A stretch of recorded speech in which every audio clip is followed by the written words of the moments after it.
I've had anxiety for as long as I can remember. I didn't know that was what it was until I was in high school, though. I cried a lot as a kid, but that's just what kids do, right? I was in 5th grade when my dad had his first seizure. The cause was a malignant brain tumor. It was already stage 4 when we found it, but I didn't know that then.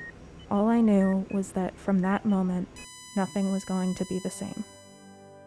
How are you supposed to react when the strongest person you know begins to fade away right in front of you? How are you supposed to grieve when you're old enough to understand what's happening, but not old enough to help?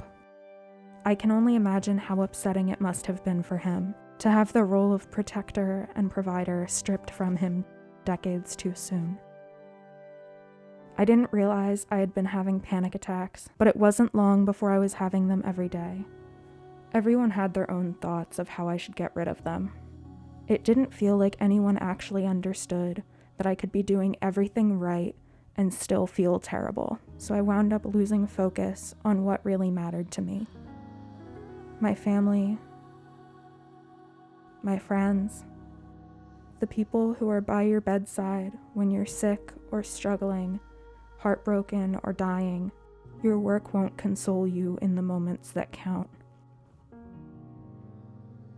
I'm afraid I'll go my whole life letting my anxiety hold me back just because I'm trying to manage. And it's hard when the things that scare me most are the moments that make life worth it.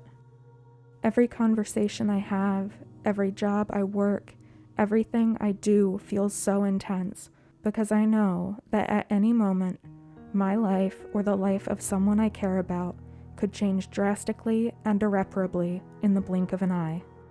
No amount of self-care or therapy will free my mind from my awareness of my mortality. I'm scared of flying, long drives, commitment, change, and being vulnerable and honest about how I'm feeling and who I am.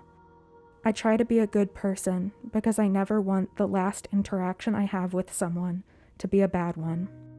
I try my best to the point of burnout and exhaustion to build a life worth living because at any moment it could get cut short.